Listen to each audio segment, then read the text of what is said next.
রাসূল সাল্লাল্লাহু আলাইহি সাল্লাম বলেছেন, লা তাজুলু কদম ইবনে আদম ইয়াউমাল কিয়ামা হাত্তা ইসআল আন খামসিন। কিয়ামতের দিন আদম সন্তান যতক্ষণ পর্যন্ত 5টা প্রশ্নের উত্তর দিতে না পারবে ততক্ষণ পর্যন্ত নড়তে পারবে না। আন আমরিহি ফিমা আফনাহু ওয়া আন শাবাবিহি ফিমা আবলাহু ওয়া আন মালিহি মিন আইনা ইকতাসাবাহু ওয়া ফিমা আনফাকাহু ওয়া মাযা আমিলা ফিমা আলিমা। রাসূল সাল্লাল্লাহু আলাইহি সাল্লাম বলেন, এক, তার বয়স আল্লাহকে বুঝিয়ে দিতে হবে। আমি তোমাকে 60 বছর দিয়েছিলাম, আমি তোমাকে 50 বছর দিয়েছিলাম, আমি তোমাকে 70 বছর বাঁচিয়ে রেখেছিলাম। এই বয়সে কার জন্য কি করেছো? আমার জন্য কি করেছো? এটা আমাকে বুঝিয়ে দাও। দুই, আমি তোমাকে যৌবনকাল দিয়েছিলাম, 18 বয়স থেকে নিয়ে 40 বছর পর্যন্ত। এটা হলো যৌবনকাল। যৌবনকাল কার জন্য ব্যয় করেছো? এটা আমাকে বুঝিয়ে দাও। আমি তোমাকে টাকা পয়সা অর্থ সম্পদ দিয়েছিলাম, তুমি এগুলো উপার্জন করেছিলে। টাকা পয়সা অর্থ সম্পদ কোন পথে ব্যয় করলে এটা আমাকে বুঝিয়ে দাও। আমি তোমাকে টাকা পয়সা দেওয়ার পরে এটা কোন পথে ব্যয় করলে এটা আমাকে বুঝিয়ে দাও। আমি তোমাকে ইলম দিয়েছিলাম, জ্ঞান দিয়েছিলাম, তুমি কি ইলম অনুযায়ী আমল করেছিলে? তুমি জানতে সুদ হারাম, তাহলে কি ত্যাগ করেছিলে?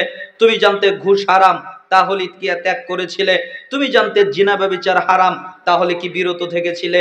তুমি জানতে নিষাদার দ্রব্য হারাম, তুমি জানতে গীবত হারাম, তুমি জানতে মিথ্যা হারাম, তুমি জানতে চগলখুরি হারাম, এগুলো হারাম, তাহলে তুমি কি এগুলো ত্যাগ করেছিলে? তুমি জানতে শিরক হারাম, এগুলো ত্যাগ করেছিলে কিনা বলো। এলেম অনুযায়ী আমল করেছিলে কিনা? যতক্ষণ পর্যন্ত মানুষ বোঝাতে না পারবে ততক্ষণ পর্যন্ত নড়তে পারবে না।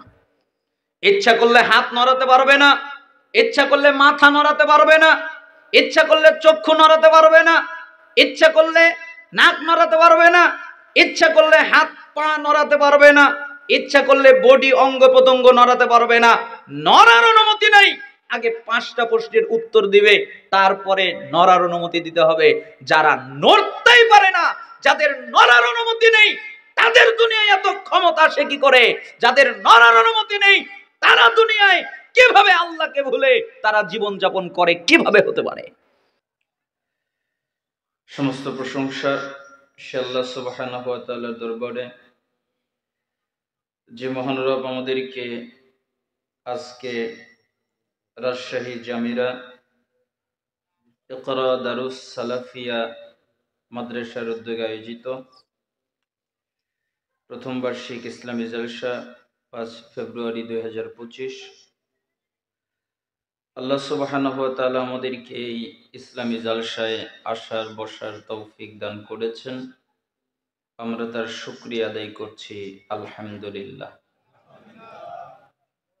দুরূদ এবং সালাম পেশ করছি আমাদের সেই প্রিয় রাসূলের প্রতি, যিনি মন গড়া ভাবে কিছু বলতেন না।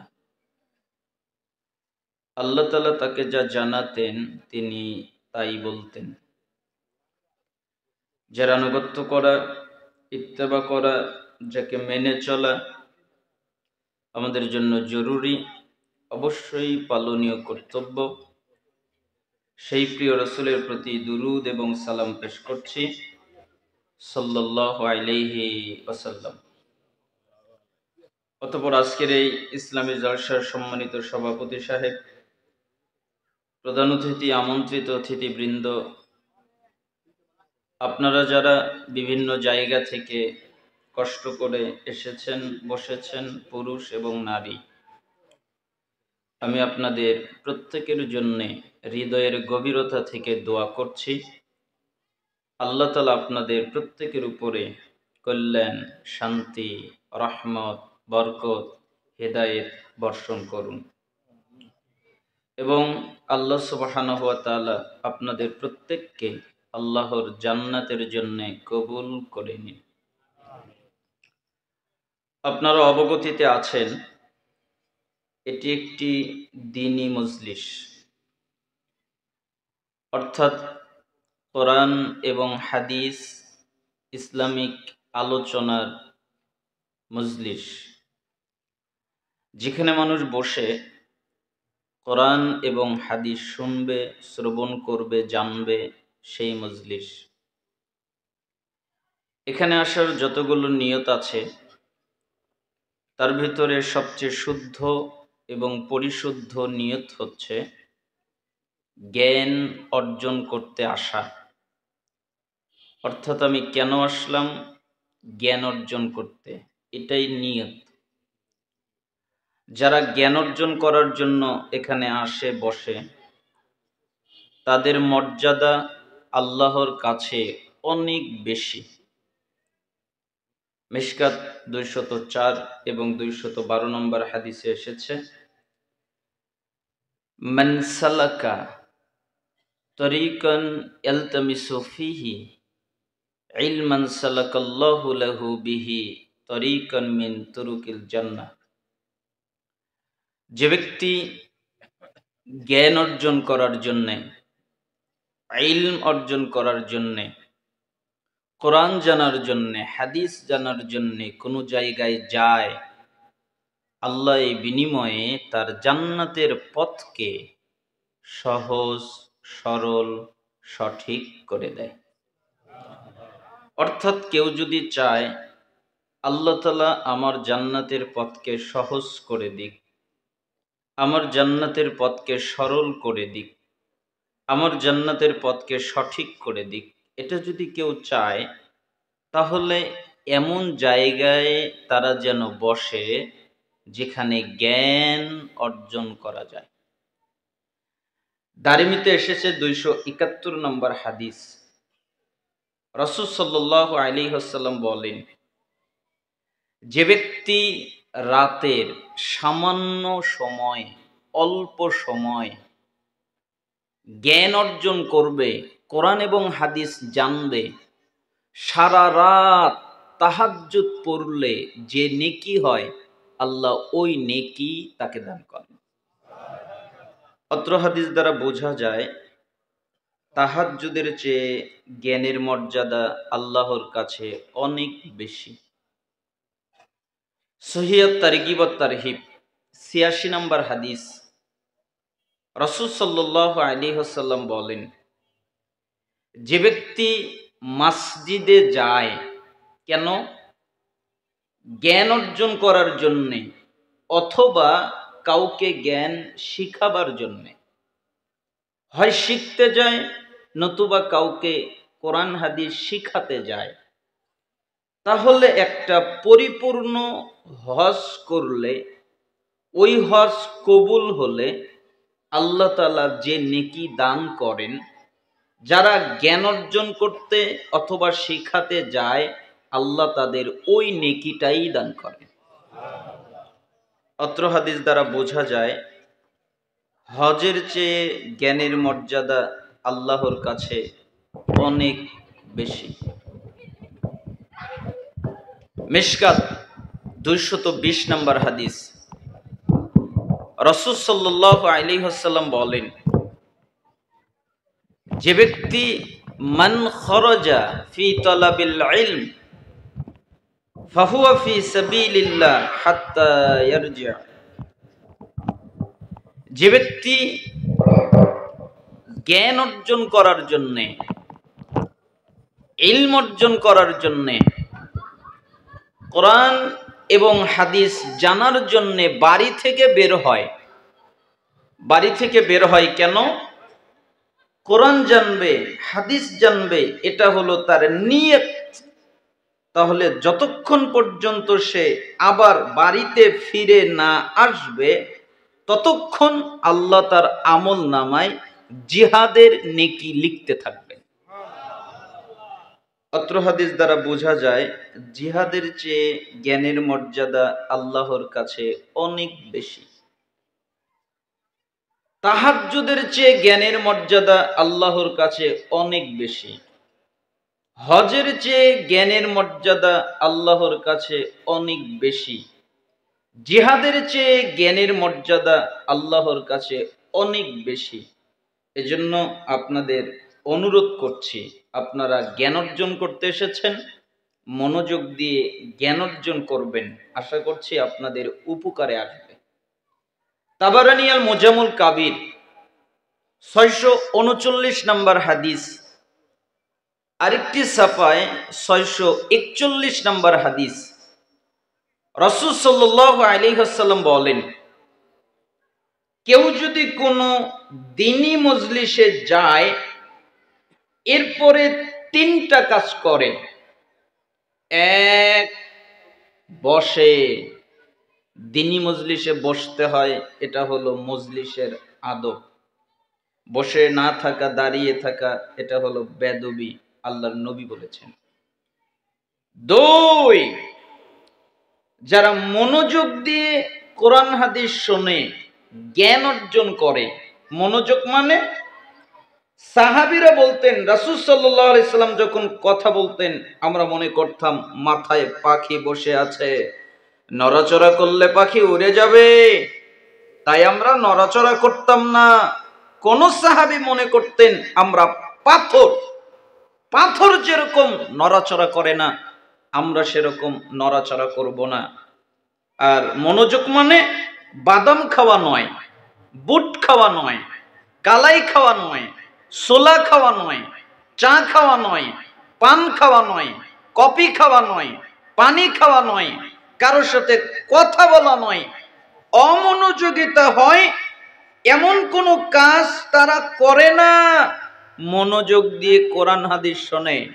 3, যতক্ষণ পর্যন্ত বৈঠক শেষ না হয়, শেষ দোয়া পাঠ করা না হয়, ততক্ষণ তারা মজলিসে অবস্থান করে। আল্লাহ তাআলা বলেন, মুহাম্মদ জি আপনি বলেন, কি বলবো? কদ গফরাল্লাহু লাকুম যুনুবাকুম, আমি আল্লাহ তাদের অতীত জীবনে যত পাপ আছে সবগুলোকে মাফ করে দিয়েছি। আমি আল্লাহ কারো পরোয়া করি না। তার পাপ হতে হতে আসমান এবং জমিন যদি ছেয়ে যায়, আসমান এবং জমিনে পাপ রাখার মতো জায়গা নেই, এত পাপ করেছে, এর পরেও দ্বীনি মজলিসে বসে মনোযোগ দিয়ে কোরআন হাদিস শোনে, শেষ পর্যন্ত থাকে, আমি তাদের পাপ তো ক্ষমা করি। ও বুদ্দিলাত সাইয়্যাতিকুম হাসানাত, তাদের যত পাপ আছে সমস্ত পাপকে আমি আল্লাহর নেকিতে পরিণত করে দেই। পাপ নেকি, পৃথিবীতে দ্বিতীয় আর হাদিস নেই, একটাই। সালাত আদায় করলে পাপ ক্ষমা হয়, যাকাত দিলে পাপ ক্ষমা হয়, সিয়াম পালন করলে পাপ ক্ষমা হয়, হজ করলে পাপ ক্ষমা হয়, হিজরত পাপ ক্ষমা করে দেয়, জিহাদ পাপ ক্ষমা করে দেয়, ইসলাম গ্রহণ করলে পাপ ক্ষমা হয়। পৃথিবীতে যত আমল আছে শরিয়াতে, প্রত্যেক আমল দিয়ে পাপ ক্ষমা করা যায়, কিন্তু কোন আমল দিয়ে পাপ নেকি বানানো যায় না। সালাত আদায় করলে পাপ ক্ষমা হবে, পাপ নেকি হবে না। যাকাত দিলে পাপ ক্ষমা হবে, পাপ নেকি হবে না। সিয়াম পালন করলে পাপ ক্ষমা হবে, পাপ নেকি হবে না। হজ করলে পাপ ক্ষমা হবে, পাপ নেকি হবে না। জিহাদ করলে পাপ ক্ষমা হবে, পাপ নেকি হবে না। হিজরত করলে পাপ ক্ষমা হবে, পাপ নেকি হবে না। জিকির আজকার করলে, কোরআন তেলাওয়াত করলে পাপ ক্ষমা হবে, পাপ নেকি হবে না। পৃথিবীর কোন আমল দিয়ে পাপকে নেকি বানানো যায় না, একমাত্র একটা আমল পৃথিবীতে আছে, ওটা হলো মজলিস। যারা কোরআন হাদিস ভালো করে শ্রবণ করে, শেষ পর্যন্ত থাকে, বসে, আল্লাহ তাদের পাপও ক্ষমা করেন এবং যত পাপ সবগুলোকে নেকি বানিয়ে দেন। অতএব এই মজলিস, এই বৈঠক একটাই পৃথিবীতে, সেটা যে কোনো জায়গায় হতে পারে, মসজিদে হতে পারে, মাদ্রাসায় হতে পারে, দার্স হতে পারে, যে কোনো জায়গায় মজলিসের ফজিলত এটা। অতএব আমি আপনাদের অনুরোধ করব, নেকি নিয়ে যাওয়ার চেষ্টা করিয়েন, নেকির পরিবর্তে গুনাহ নেওয়ার চেষ্টা করিয়েন না, উপকার হবে না। মনোযোগ দিয়ে যতটুকু সময়, এই 5 ফেব্রুয়ারিতে আপনাদের বিদায় দিব, ভয় কোনো কারণ নেই। যতটুকু সময় আল্লাহ কোরআন এবং হাদিস থেকে কথা বলার তৌফিক দান করেন, ততটুকু আপনারা মনোযোগ দিয়ে ধৈর্য ধারণ করে, পুরুষ এবং নারী চুপ করে শোনেন। আশা করছি আপনাদের উপকারে আসবে। আল্লাহ তাআলা যেন কবুল করেন। আমি আমার খুতবার মধ্যে একটা আয়াত পড়েছি। আমরা আপনাদের কাছে নতুন ওয়াজ ডেলিভারি করব, এটা আমাদের উদ্দেশ্য নয়। কেন? রাসূল সাল্লাল্লাহু আলাইহি সাল্লামকে আল্লাহ বলেছেন, যে আপনি মুমিনদের স্মরণ করিয়ে দেন, তাহলেই তাদের উপকারে আসবে। এজন্য আমাদের সবচেয়ে জরুরি কাজ হচ্ছে, আপনারা জানেন সব, সুদ হালাল না হারাম, ঘুষ হালাল না হারাম, জিনা ব্যভিচার হালাল না হারাম, যত খারাপ কাজ আছে সব আপনারা জানেন, কোনটা হালাল কোনটা হারাম। তো নতুন কোনো কথা নয়, আমরা আপনাদের স্মরণ করিয়ে দিব, আশা করছি আপনাদের উপকারে আসবে। এজন্য আমি খুতবায় আয়াত পড়েছি। আল্লাহ তাআলা বলেন, ওয়ামা আতাকুমুর রাসূলু ফাখুযুহু, রাসূল তোমাদের যা দেয় তোমরা তা নেও, ওয়ামা নাহাকুম আনহু ফান্তাহু, এবং রাসূল তোমাদের যা থেকে নিষেধ করেন তোমরা তা থেকে বিরত হও। রাসূল যা আদেশ করেন তা তোমরা পালন করো, রাসূল যা নিষেধ করেন তা তোমরা ত্যাগ করো। ওয়াত্তাকুল্লাহ, এ ব্যাপারে আল্লাহকে ভয় করো।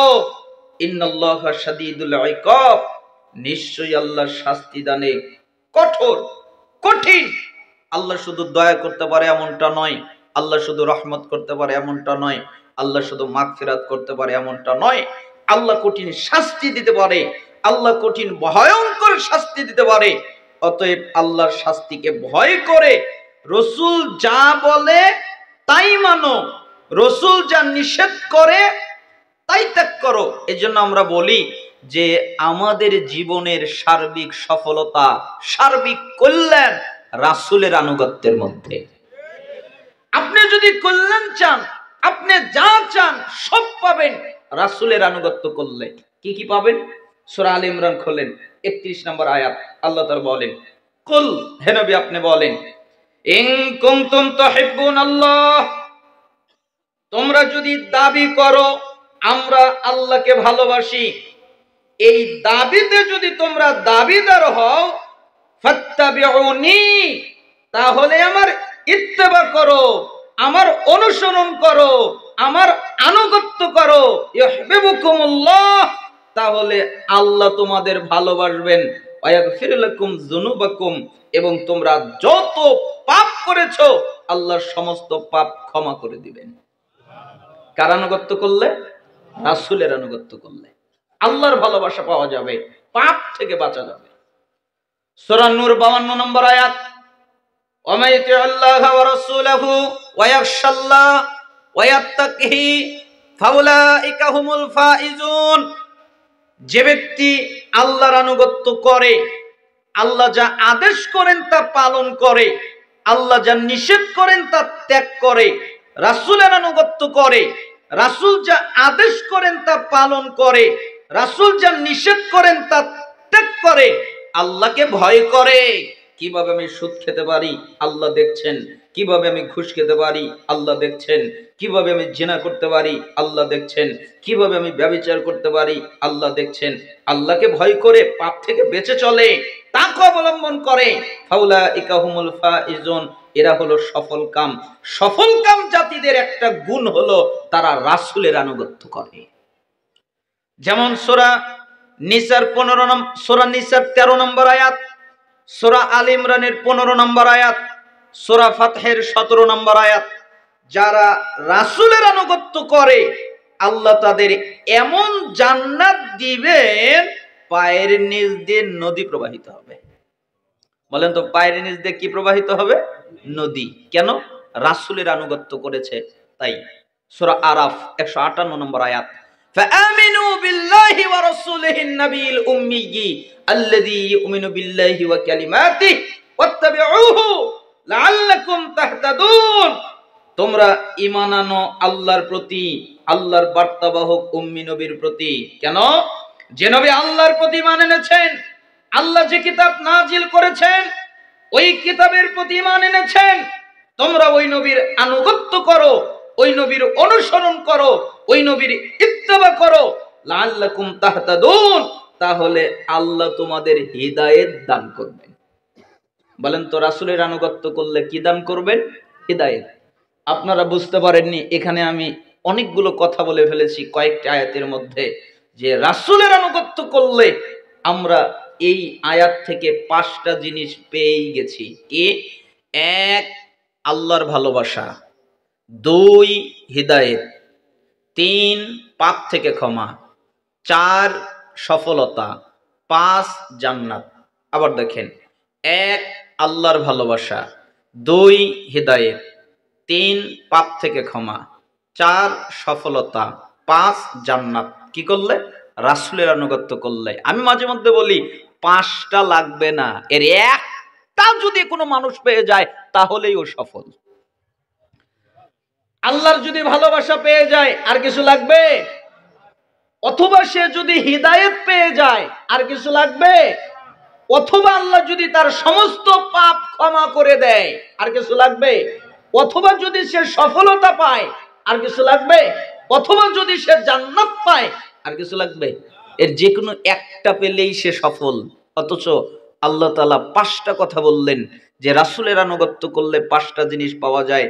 এজন্য আপনার আর আমার জীবনের সার্বিক কাজ, আবু দাউদের 4607 নম্বর হাদিস, তিরমিজি 2676 নম্বর হাদিস, ইবনে মাজাহ 42 নম্বর হাদিস, ইবনে হিব্বান 5 নম্বর হাদিস, সহিহ তারগিব ওয়াত তারহিব 37 নম্বর হাদিস।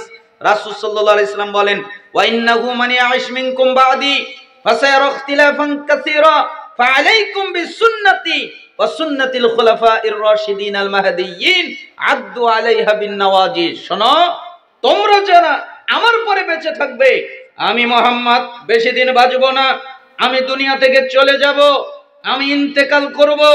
তোমরা যারা আমার পরে বেঁচে থাকবে তারা দুনিয়াতে দেখতে পাবে অনেক ইখতিলাফ, অনেক মতভেদ, অনেক মতানৈক্য, একজনের সাথে আরেকজনের মিল নেই। এক হুজুর এক কথা বলে, আরেক হুজুর আরেক কথা বলে, এক মুফতি এক ফতোয়া দেয়, আরেক মুফতি আরেক ফতোয়া দেয়, একজনের সাথে মিল নেই। যখন তোমরা এই অবস্থানে পড়ে যাবে তখন তোমাদের উপরে আবশ্যক কর্তব্য হলো আমার সুন্নাতকে আঁকড়ে ধরা, আর আমার খোলাফায়ে রাশিদিন যে সুন্নাত রেখে গেছে ওই সুন্নাতকে আঁকড়ে ধরা। কিভাবে? মারির দাঁত দিয়ে কামড়ে আঁকড়ে ধরা। যেভাবে মারির দাঁত দিয়ে কোনো কিছুকে কামড়ে আঁকড়ে ধরলে ওটাকে সরানো যায় না, ছেটানো যায় না, ঠিক তুমি আমলের মাধ্যমে সুন্নাতকে আঁকড়ে ধরবে যেন তোমার থেকে সুন্নাতকে ছোটানো না যায়। এজন্য আমরা বলতে চাই, আমরা ফাঁসির মঞ্চে ঝুলতে রাজি আছি, আমরা বুলেট বোমার আঘাত খেতে রাজি আছি, আমরা প্রয়োজনে জীবন দিতে রাজি আছি, তবে আমাদের থেকে রাসূলের সুন্নাতকে আলাদা করতে রাজি নেই। আমরা যে কোনো মূল্যে রাসূলের সুন্নাতকে পালন করব, আঁকড়ে ধরব। রাসূলের সুন্নাত ছোট নয়। অনেকে বলে যে ছোটখাটো বিষয়, এ নিয়ে আপনারা কথা বলিয়েন না। আমার কাছে মনে হয় রাসূলের সুন্নাত ছোট নয়। আমি বাশার বিন হায়াত সহিহ আকীদা আগে শিখিনি। আমি আগে দেখেছি লোকটা কেন বুকে হাত বাঁধে, লোকটা কেন রফুল ইদান করে, লোকটা কেন জোরে আমিন বলে, লোকটা কেন পায়ে পায়ে মিলিয়ে দাঁড়ায়, লোকটা কেন ইমামের পিছনে সূরা ফাতিহা পড়ে, লোকটা কেন জানাজার নামাজে সূরা ফাতিহা পড়ে। এইটা আমি শিখে তারপরে সহিহ আকীদা এসেছি, তারপরে আকীদা শিখেছি, তারপরে বিশ্বাস আকীদাকে সঠিক করেছি। আগে আমলের মাধ্যমে এই দলের সন্ধান পেয়েছি। অতএব এটা ছোটখাটো বিষয় নয়। ফাঁসির মঞ্চে চলতে রাজি আছি, জোরে আমিন বলা বন্ধ করতে রাজি নাই। প্রয়োজনে জীবন চলে যাবে, প্রয়োজনে মৃত্যুবরণ করব, কোনোভাবেই কুশ্চিন কালে কোন অবস্থায় রাসূলের সুন্নাতকে আমরা ত্যাগ করতে রাজি নাই। সেটা ছোট হোক, সেটা বড় হোক। সাহাবীদের কাছে রাসূলের সুন্নাত ছিল তাদের প্রাণের চেয়ে প্রিয়। তারা ছোট বড় করতেন না, সমস্ত কথা মেনে চলতেন।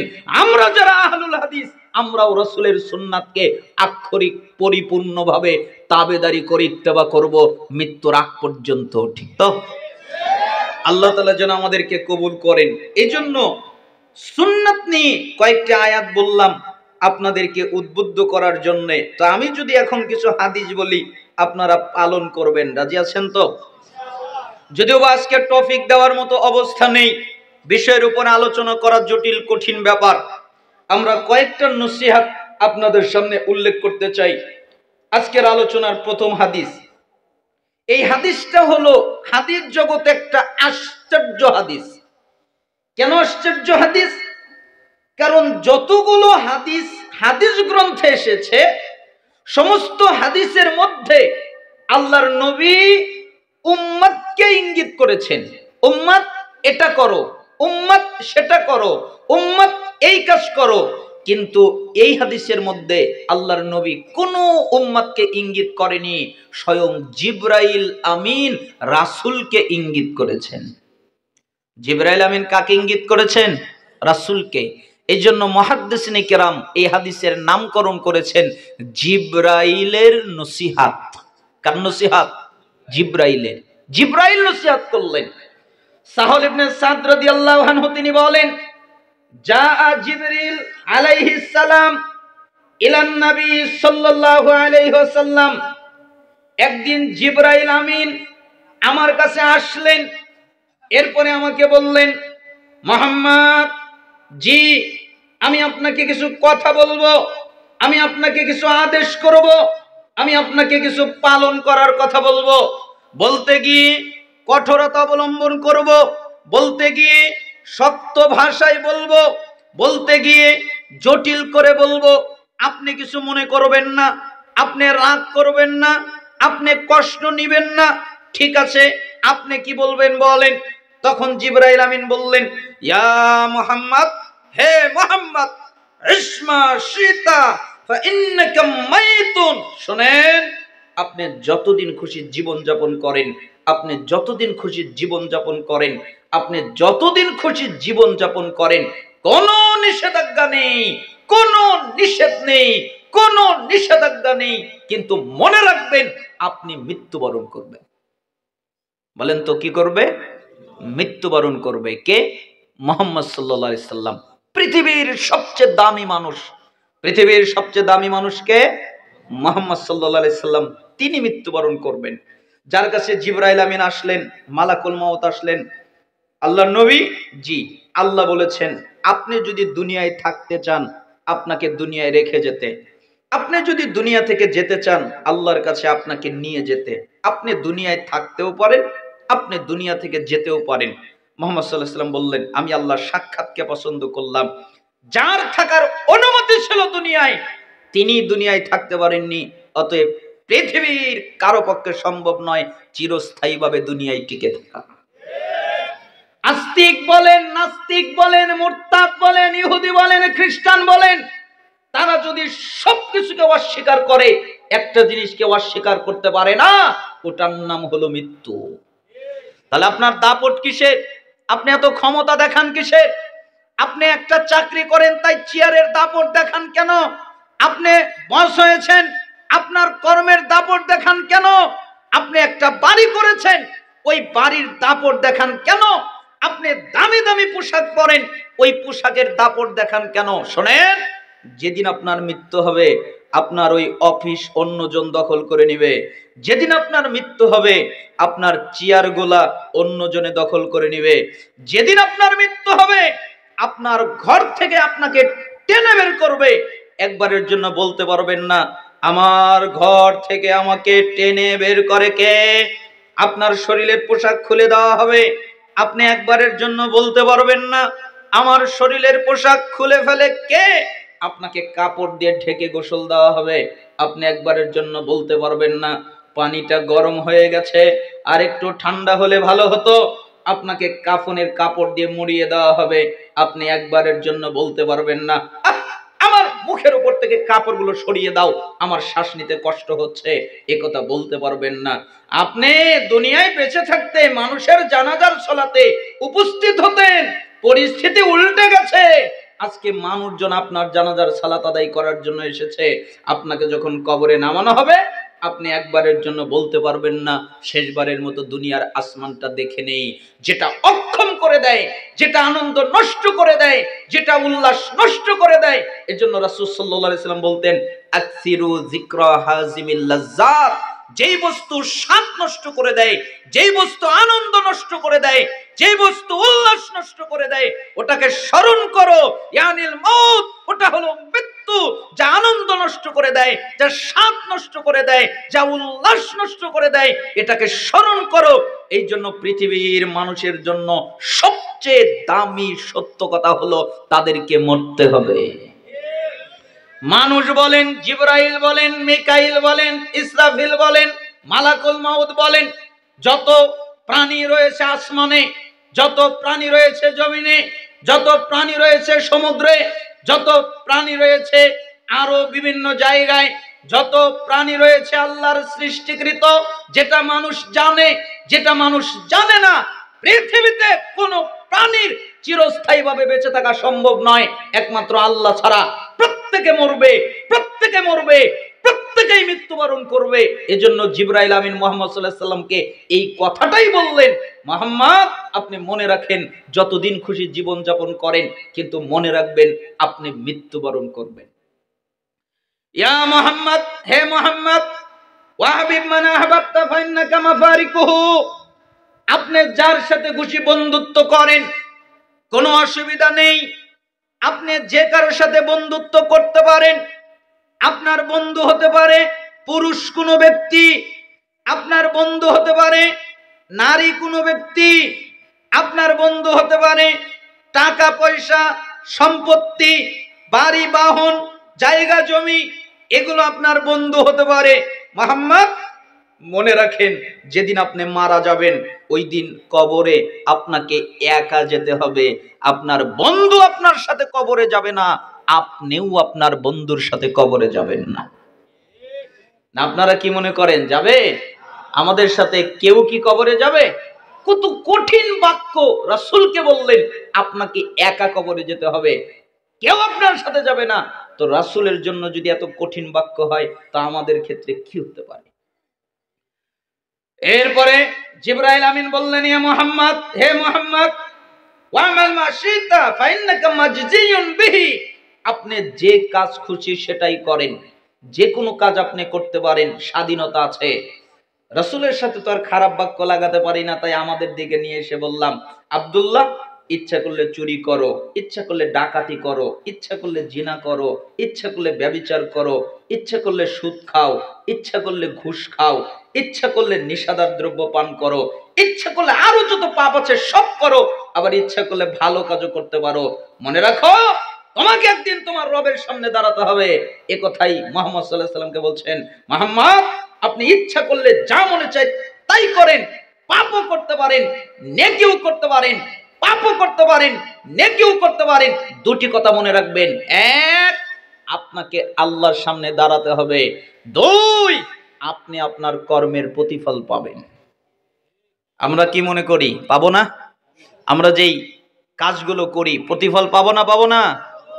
আমাদের আল্লাহর সামনে দাঁড়াতে হবে না? হবে না? মানুষজন কেন যে আল্লাহকে ভয় করে না বুঝতে পারি না। হাদিস তারা প্রতিদিন শুনছে, বক্তব্যে শুনছে, মসজিদের খুতবায় শুনছে, মিম্বর থেকে আওয়াজ ভেসে আসছে। রাসূল সাল্লাল্লাহু আলাইহি সাল্লামের সাহাবী ইবনে মাসউদ রাদিয়াল্লাহু আনহু তিনি কত ভয়ঙ্কর কথা বললেন। রাসূল সাল্লাল্লাহু আলাইহি সাল্লাম বলেছেন, লা তাজুলু কদাম ইবনে আদম ইয়াউমাল কিয়ামা হাত্তা ইসআলা আন খামসিন, কিয়ামতের দিন আদম সন্তান যতক্ষণ পর্যন্ত 5টা প্রশ্নের উত্তর দিতে না পারবে ততক্ষণ পর্যন্ত নড়তে পারবে না। আন আমরিহি ফিমা আফনাহু ওয়া আন শাবাবিহি ফিমা আবলাহু ওয়া আন মালিহি মিন আইনা ইকতাসাবাহু ওয়া ফিমা আনফাকাহু ওয়া মাযা আমিলা ফিমা আলিমা। রাসূল সাল্লাল্লাহু আলাইহি ওয়াসাল্লাম বলেন, এক, তার বয়স আল্লাহকে বুঝিয়ে দিতে হবে। আমি তোমাকে 60 বছর দিয়েছিলাম, আমি তোমাকে 50 বছর দিয়েছিলাম, আমি তোমাকে 70 বছর বাঁচিয়ে রেখেছিলাম। এই বয়সে কার জন্য কি করেছো? আমার জন্য কি করেছো? এটা আমাকে বুঝিয়ে দাও। দুই, আমি তোমাকে যৌবনকাল দিয়েছিলাম, 18 বয়স থেকে নিয়ে 40 বছর পর্যন্ত, এটা হলো যৌবনকাল। যৌবনকাল কার জন্য ব্যয় করেছো? এটা আমাকে বুঝিয়ে দাও। আমি তোমাকে টাকা পয়সা অর্থ সম্পদ দিয়েছিলাম, তুমি এগুলো উপার্জন করেছিলে, টাকা পয়সা অর্থ সম্পদ কোন পথে ব্যয় করলে এটা আমাকে বুঝিয়ে দাও। আমি তোমাকে টাকা পয়সা দেওয়ার পরে এটা কোন পথে ব্যয় করলে এটা আমাকে বুঝিয়ে দাও। আমি তোমাকে ইলম দিয়েছিলাম, জ্ঞান দিয়েছিলাম, তুমি কি ইলম অনুযায়ী আমল করেছিলে? তুমি জানতে সুদ হারাম, তাহলে কি ত্যাগ করেছিলে? তুমি জানতে ঘুষ হারাম, তাহলে কি ত্যাগ করেছিলে? তুমি জানতে জিনা ব্যভিচার হারাম, তাহলে কি বিরত থেকেছিলে? তুমি জানতে নিশাদার দ্রব্য হারাম, তুমি জানতে গীবত হারাম, তুমি জানতে মিথ্যা হারাম, তুমি জানতে চগলখুরি হারাম, এগুলো হারাম, তাহলে তুমি কি এগুলো ত্যাগ করেছিলে? তুমি জানতে শিরক হারাম, এগুলো ত্যাগ করেছিলে কিনা বলো।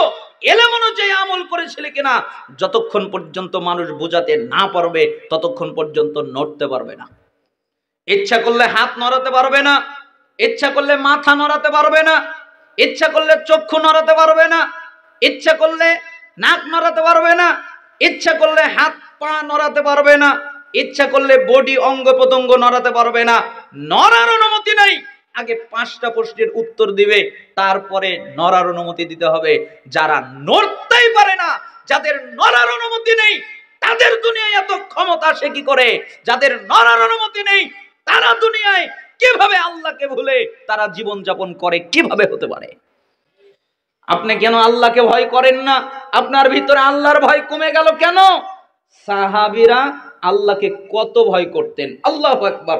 একজন সাহাবী মায়েজ বিন মালিক, আপনারা জানেন, আমি স্মরণ করিয়ে দিচ্ছি।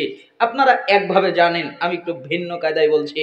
মুসান্নাফে ইবনে আবি শাইবার বর্ণনা যেরকম ভাবে এসেছে, আমি ওরকম ভাবে আপনাদের সামনে অনুবাদ করছি। যে একটা সাহাবী মায়েজ বিন মালিক আল্লাহর নবীর কাছে আসলেন, মুহাম্মদ, জি আপনি আমাকে পবিত্র করেন। আরে যাও, আল্লাহর কাছে মাফ চাও, আল্লাহর কাছে ক্ষমা চাও, আল্লাহ মাফ করে দিবে, ক্ষমা করে দিবে। মায়েজ বিন মালিক চলে গেলেন। দ্বিতীয়বার আবার ফিরে আসলেন, আল্লাহর নবী, জি আপনি আমাকে পবিত্র করেন। তুমি কি আমার কথা বুঝো না? আমি তোমাকে বললাম আল্লাহর কাছে মাফ চাও, ক্ষমা চাও, আল্লাহ মাফ করে দিবে, ক্ষমা করে দিবে, চলে যাও। চলে গেলেন। তৃতীয়বার আবার আসলেন, আল্লাহর নবী, জি আপনি আমাকে পবিত্র করেন না। তখন তিনি বললেন, তুমি কি আমার কথা বুঝতে পারো না নাকি? আরে আমি তোমাকে বলছি আল্লাহর কাছে মাফ চাও, ক্ষমা চাও, আল্লাহ মাফ করে দিবে, ক্ষমা করে দিবে, চলে যাও। মায়েজ বিন মালিক চলে গেলেন। কিছুক্ষণ পর আবার ফিরে আসলেন, আল্লাহর নবী আপনি আমাকে পবিত্র করেন না। তখন মুহাম্মদ সাল্লাল্লাহু আলাইহি ওয়াসাল্লাম রেগে গেলেন। তো মায়েজকে আর কিছু বললেন না, সাহাবীদেরকে বললেন, এই সাহাবীরা, জি এই মায়েজ কি পাগল নাকি? মায়েজ বিন মালিক পাগল নাকি? ও কি পাগল? সাহাবীরা বললেন, জি না, ও পাগল নয়। ও তাহলে মনে হয় মদ পান করেছে, তাই আমার কথা বুঝতে পারে না, তাই না? না না, মদপান করেনি। একজন সাহাবী উঠলেন, নাকের সাথে নাকটা মুখের সাথে ঠেকিয়ে দিয়ে শুকে দেখলেন যে না, মদপান করে নাই। তাহলে মাইজ মদ পান করে নাই, তাহলে মাইজ পাগল নয়। তো আমার কথা বোঝে না কেন? আচ্ছা বলো কি করেছো? তখন মাইজ বিন মালিক বললেন, আল্লাহর নবী মানুষ যেটা বৈধভাবে করে আমি ওটা অবৈধভাবে করেছি, আমি জিনা করেছি। তখন মুহাম্মদ সাল্লাল্লাহু আলাইহি ওয়াসাল্লাম বললেন, আহ ইস, কতই না ভালো হতো আমায় যদি না জানাতে।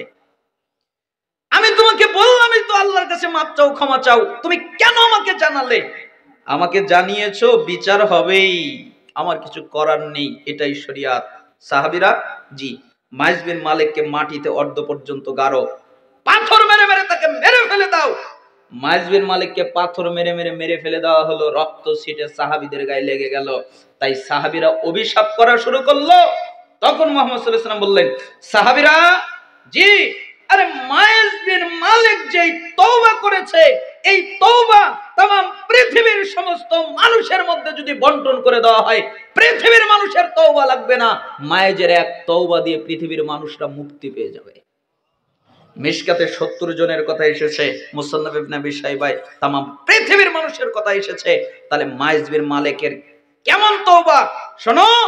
মাইজ বিন মালিক আল্লাহকে ভয় করত, কিভাবে আল্লাহর সামনে দাঁড়াবে, এই ভয়ের কারণে সে দুনিয়ায় বিচার নিয়ে মৃত্যুবরণ করলো, যাতে আল্লাহর সামনে দাঁড়াতে না হয়। এই ভয়ে মাইজ বিন মালিকের হৃদয়ে কত ভয়, তাই জীবন দিয়ে সে পাপ ক্ষমা করে নেওয়ার চেষ্টা করলো। আর আমরা মানুষ কত পাপ করি, আমাদের ভিতরে ভয় কাজ করে না। এজন্য আল্লাহর নবীকে জিবরাইল আমিন বললেন, মুহাম্মদ আপনি যা খুশি কাজ করেন, কিন্তু মনে রাখেন আপনি প্রতিফল পাবেন, আপনাকে আল্লাহর সামনে দাঁড়াতে হবে। মুহাম্মদ উপদেশ শেষ হয় নাই। শারাফুল মুমিন কিয়ামুল লাইল। আপনি কি জানেন মুমিনের সম্মান কিসে? মুমিনের সম্মান হলো রাতে সালাত আদায় করার মধ্যে। যারা রাতে সালাত আদায় করে, যারা তাহাজ্জুদ পড়ে, তাদের সম্মান আছে, তারা সম্মানিত আল্লাহর কাছে। যারা তাহাজ্জুদ পড়ে না, যারা রাতে সালাত আদায় করে না, এরা সম্মানিত নয়, এদের সম্মান নেই। ওয়া ইজ্জুহু ইস্তিগনাউহু আনিন নাস। আর আপনি কি জানেন যে মুমিনের ইজ্জত কিসে? মুমিনের ইজ্জত হলো মানুষের কাছে না চাওয়ার মধ্যে। যারা মানুষের কাছে চায় না, আল্লাহর কাছে চায়। আল্লাহকে বলে একটা জুতার ফিতাও যদি ছিঁড়ে যায় তবু আল্লাহকে বলে, আল্লাহ আমার জুতার ফিতা ছিঁড়ে গেছে, ব্যবস্থা করে দাও। তারা মানুষের কাছে চায় না, আল্লাহর কাছে চায়। এদের ইজ্জত আছে। যারা তাহাজ্জুদ পড়ে এদের সম্মান আছে, যারা তাহাজ্জুদ পড়ে না এদের সম্মান নেই। যারা মানুষের কাছে চায় এদের ইজ্জত নেই। 5টা কথা বললেন। সবল ইমান 10,058 নম্বর হাদিস, কানজুল উম্মাল 21,388 নম্বর হাদিস, মুস্তাদরাক হাকিম 7,921 নম্বর হাদিস, সিলসিলা সহিহা 831 নম্বর হাদিস। 5টা কথা বললেন, আপনার সাথে মিলান। 1, যতদিন খুশি জীবন যাপন করেন আপনি মনে রাখবেন মারা যাবেন। কি মনে রাখতে হবে? মারা যাব। আবার বলেন কি মনে রাখতে হবে? মারা যাব।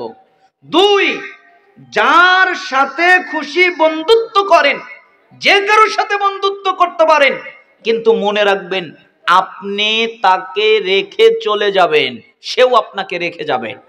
আপনি তাকে নিতে পারবেন না, সম্পত্তি নিতে পারবেন না, ভাই, আত্মীয় স্বজন, বাপ মা, টাকা পয়সা, ধন দৌলত, স্ত্রী, কন্যা, কেউ আপনার সাথে যাবে না।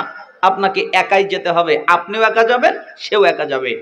3, আপনি যেই কাজ খুশি সেটাই করেন। ইচ্ছা করলে হারাম করতে পারেন, স্বাধীনতা আছে। ইচ্ছা করলে নেকিরটাও করতে পারেন। এটা মনে রাখবেন, অবশ্যই আপনাকে আল্লাহর সামনে দাঁড়াতে হবে এবং আপনি প্রতিফল পাবেন। 4, আপনি যদি চান আল্লাহ আমাকে সম্মানিত করুক তাহলে তাহাজ্জুদ পড়বেন। 5, আপনি যদি চান আল্লাহ আমাকে ইজ্জত দান করুক তাহলে মানুষের কাছে কিছু চাইবেন না, আল্লাহর কাছে চাইবেন। আল্লাহ তাআলা আমাদের এই হাদিসের উপরে আমল করার তৌফিক দান করুন। আজকের আলোচনার দ্বিতীয় হাদিস, এই হাদিস একটু ব্যতিক্রম। কেন ব্যতিক্রম? কারণ যতগুলো হাদিস এসেছে এইরকম ভাবে আল্লাহর নবী কোনোদিন ডাক দেয়নি, এইরকম ডাক কোন হাদিসে আসেনি। এই একটা হাদিসেই এসেছে। আবু হুরায়রা রাদিয়াল্লাহু আনহু তিনি বলেন, রাসূল সাল্লাল্লাহু আলাইহি সাল্লাম বলেছেন, মান আখাযা আন্নী হাউলাইল কালিমাত ফায়ামালু বিহিন্না আও ইউআল্লিমু মান ইয়ামালু বিহিন্না। সাহাবীরা, কে আছে আমার কথা শুনবে? কে আছে আমার কথা আমল করবে? কে আছে আমার কথা আরেকজনের কাছে পৌঁছে দেবে? কয়টা ডাক দিলেন? 3টা ডাক। কে আমার কথাটা শুনবে? এজন্য সালাফরা বলতেন এই হাদিস শুনলে 3টা কাজ ওয়াজিব হয়ে যায়। 1, মনোযোগ দিয়ে শোনা। 2, এই হাদিসের উপরে আমল করা। 3, এই হাদিস আরেকজনের কাছে পৌঁছে দেওয়া। 3টি কাজ জরুরি হয়ে যায়। কেন? আল্লাহর নবী 3টা ডাক দিলেন। কে আমার কথা শুনবে? কে আমার কথা অনুযায়ী আমল করবে? কে আমার কথাটা আরেকজনের কাছে পৌঁছে দেবে? তখন আবু হুরায়রা বললেন, কুলতু আনা ইয়া রাসূলুল্লাহ ফাখাযা বিয়াদি ফাদ্দা খামসান। আল্লাহর নবী, আমি আছি তো, আপনি যে বলবেন আমি তা গ্রহণ করব, আপনি যে বলবেন আমি তা আমল করব, আপনি যে বলবেন আমি তা আরেকজনের কাছে পৌঁছে দেব।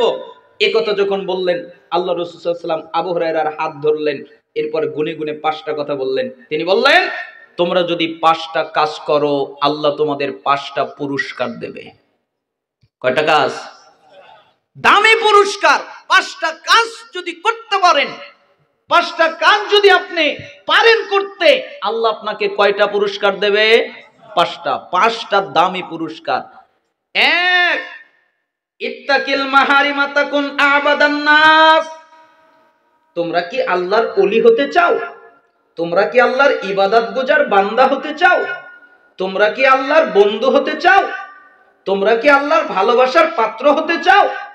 তোমরা কি আল্লাহর প্রিয় ব্যক্তি হতে চাও? তোমরা কি আল্লাহর ওলি হতে চাও? তাহলে শোনো, হারাম ত্যাগ করো, বিনিময়ে আল্লাহ তোমাদের ওলি বানিয়ে দিবেন। বলেন তো কি বানিয়ে দিবেন? ওলি। কি ত্যাগ করলে? হারাম। হারাম ত্যাগ করবেন। হারাম ত্যাগ করার জন্য আপনাদেরকে একটা সহজ কথা বলে দেই। একটা লোক ইব্রাহিম ইবনে আদহাম রাহিমাহুল্লাহর কাছে আসলো। এরপরে বললেন, ইব্রাহিম জি, আপনি তো অনেক বড় আলেম, তো আপনি কি আমাকে একটা উত্তর দিতে পারবেন? কি উত্তর? আমি গুনাহ করি, গুনাহ থেকে বাঁচতে পারি না, কোনো পথঘাট পাই না, আমার অজান্তেই গুনাহ হয়ে যায়, গুনাহ করে ফেলি, তওবা করি, ক্ষমা চাই, কিন্তু গুনাহ হয়ে যায়, কি করব? আমার কি গুনাহ থেকে বাঁচার কোনো উপায় আছে, কোনো পথ আছে যে গুনাহ থেকে যেন বাঁচতে পারি? তখন ইব্রাহিম ইবনে আদহাম বললেন, হ্যাঁ আছে। কি আছে? 5টা জিনিস থেকে দূরে থেকে তুমি গুনাহ করবে। কয় জিনিস থেকে? 5টা জিনিস থেকে, মনে রাখবেন, আলোচনা পাবেন না, 5 জিনিস থেকে দূরে থেকে কি করবে? গুনাহ করবে। তখন লোকটা বলে, বলেন কি, 5 জিনিস থেকে দূরে থেকে গুনাহ করা যাবে? কয় হ্যাঁ, তুমি যদি পারো তো গুনাহ করো, যদি এই 5টা জিনিস থেকে তুমি দূরে থাকতে পারো তাহলে তুমি গুনাহ করো। তখন লোকটা বললেন, আচ্ছা ঠিক আছে, বলেন। এক, যেহেতু তুমি পাপ করো, গুনাহ করো, তো আল্লাহর দেওয়া রিজিক খায়ও না। কার দেওয়া রিজিক খায়ও না? আল্লাহর দেওয়া রিজিক খায়ও না। তখন লোকটা থমকে গেল, বলেন কি, সব রিজিকই তো আল্লাহর, তো আল্লাহর দেওয়া রিজিক যদি না খাই তো খাবো কি? ওটা তো আমি জানি না, যেহেতু তুমি পাপ করবে তো আল্লাহর দেওয়া রিজিক খাবা না। 2, যেহেতু তুমি পাপ করো, পাপ থেকে বাঁচতে পারো না, তো আল্লাহর দেওয়া জায়গায় থাইকো না। কার দেওয়া জায়গায় থাইকো না? কয় আল্লাহর দেওয়া জায়গায় থাকবো না তো থাকবো কোথায়? সবই তো আল্লাহর। কয় ওটা কি আমি জানি? তুমি আল্লাহর দেওয়া জায়গায় থাকবে না, এটা হলো কাজ, যেহেতু তুমি পাপ করো। 3, যেহেতু তুমি পাপ থেকে বাঁচতে পারো না, তো আল্লাহকে না দেখিয়ে পাপ করবা। পারবে না? আপনারা পারবেন না? আল্লাহকে না দেখিয়ে পাপ করতে পারবেন না? লোকটা তখন চমকে গিয়ে বললেন, বলেন কি, আল্লাহর চক্ষুকে ফাঁকি দেওয়া যায় না, আল্লাহ দেখবেন। ইব্রাহিম ইবনে আদহাম রেগে গেলেন, এরপরে বললেন, এই নামো খারাপ, তুমি আল্লাহর দেওয়া রিজিক খাও, আল্লাহর দেওয়া জমিনে থাকো, আবার আল্লাহকে দেখিয়ে দেখিয়ে পাপ করো, তোমার লজ্জা করে না? তোমার তো লজ্জা করা উচিত। আল্লাহর দেওয়া রিজিক খাও, আল্লাহর দেওয়া জমিনে থাকো, আবার আল্লাহকে দেখাই পাপ করো, তোমার তো লজ্জা করা উচিত। তোমার শিক্ষক দেখবে, এজন্য তার সামনে পাপ করো না। তোমার বাপ মা দেখবে, তাই তার সামনে খারাপ কাজ করো না। তোমার সম্মানিত কোনো লোক দেখবে, তাই তার সামনে খারাপ কাজ করো না।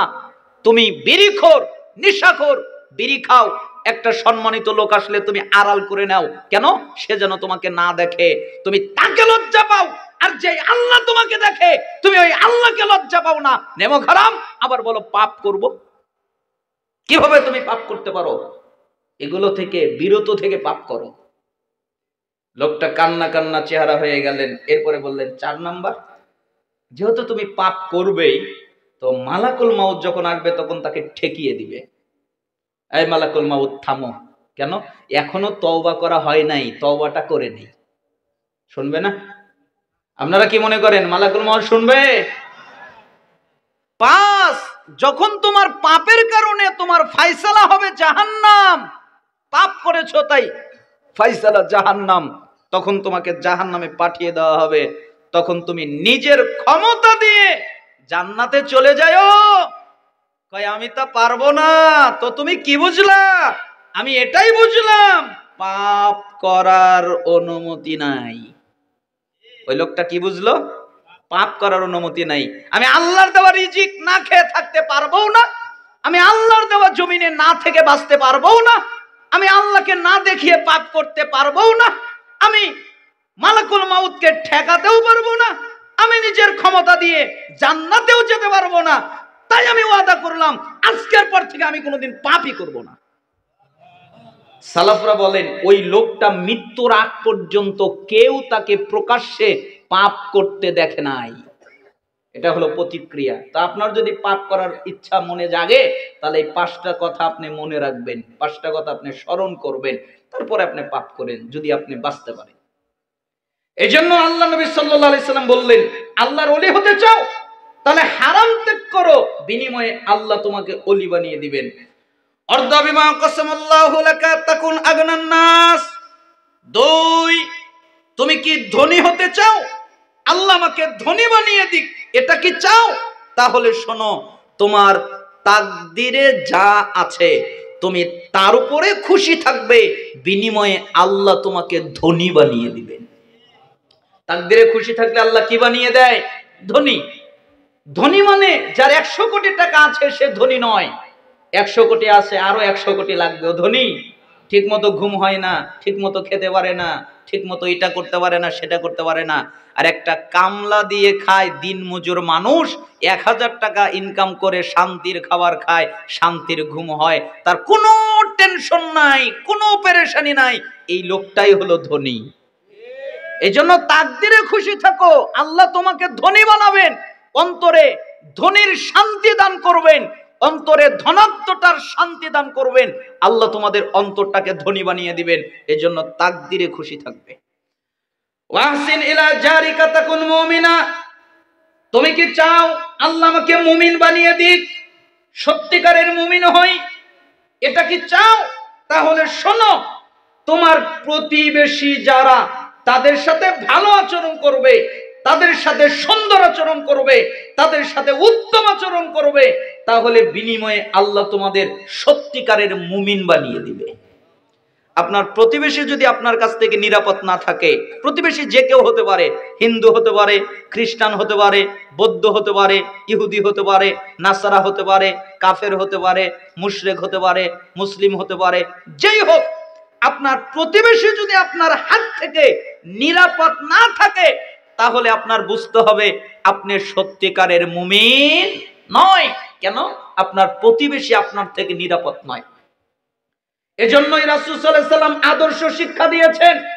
উম্মতের আদর্শ মানে এত চমৎকার আদর্শ, একটা হাদিস মনে পড়ে গেল, মুসলিমের 2564 নম্বর হাদিস, আবু হুরায়রা রাবি, তিনি বলেন, লা তাহাসাদু, তোমরা পরস্পর হিংসা করো না, ওয়ালা তানাজাসু, তোমরা দুজনের মধ্যে দালালি করে দাম বাড়িয়ে দিও না, ওয়ালা তাবাগাদু, তোমরা নিজেদের মধ্যে বিদ্বেষ রেখো না, ওয়ালা তাদাবারু, তোমরা কেউ কারো পিছু নিও না, ওয়ালা ইয়াবি বাদুকুম আলা বাইবাদ, তোমরা কারো বেচা কেনার সময় আদবের কেনা বেচা করো না, ওয়াকুনু ইবাদাল্লাহি ইখওয়ানা, তোমরা আল্লাহর বান্দা ভাই ভাই হয়ে যাও।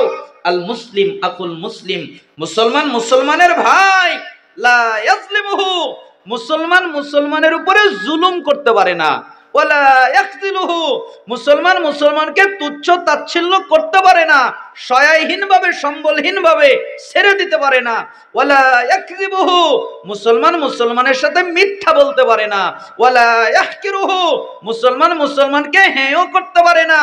আত্তাকওয়া হা হুনা ওয়া ইউশিরু ইলা সাদরি সালাসা মাররাতিন, এই কথা বলে বুকের দিকে ইঙ্গিত করে রাসূল বললেন, তাকওয়া এখানে, তাকওয়া এখানে, তাকওয়া এখানে। বিহাসবি ইমরিইম মিনাশ শাররি আইয়াহকিরা আকাহুল মুসলিম, প্রত্যেক মুসলমানের খারাপ হওয়ার জন্য এতটুকু যথেষ্ট, সে আরেকজন মুসলমানকে খারাপ বলে। কেউ যদি আরেকজন মুসলমানকে খারাপ বলে, তাহলে ও খারাপ নয়, আমি খারাপ। কেন? আমি আরেকজনকে কেন খারাপ বললাম?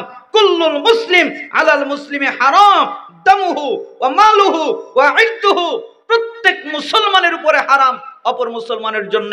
মুসলমান মুসলমানের রক্ত বের করতে পারবে না, মুসলমান মুসলমানের সম্পদ নষ্ট করতে পারবে না, মুসলমান মুসলমানের সম্মান নষ্ট করতে পারবে না। এজন্য এটা মুসলমানের চরিত্র, আদর্শ, মুসলমান এরকম হতে হয়। তাই আল্লাহর নবী বললেন, তুমি কি প্রকৃত মুমিন হতে চাও? তাহলে প্রতিবেশীর সাথে ভালো আচরণ করো, বিনিময়ে আল্লাহ তোমাকে সত্যিকারের মুমিন বানিয়ে দিবেন। ওয়াহিব্বালিন নাস মা তুহিব্বু লিনাফসিকা তাকুন মুসলিমা। 4, তুমি কি চাও আল্লাহ আমাকে প্রকৃত মুসলিম বানাক, সত্যিকারের মুসলিম বানাক? এটা কি চাও? যদি এটা চাও তাহলে শোনো, নিজের জন্য যা পছন্দ করো অপরের জন্য তাই পছন্দ করবে। নিজের জন্য পছন্দ আমাকে কেউ গীবত না করুক, তাহলে তুমি কারো গীবত করবে না। নিজের জন্য পছন্দ আমাকে কেউ কষ্ট না দিক, তাহলে তুমি কাউকে কষ্ট দিবা না। নিজের জন্য পছন্দ আমার সম্মান কেউ নষ্ট না করুক, তাহলে তুমি কারো সম্মান নষ্ট করবা না।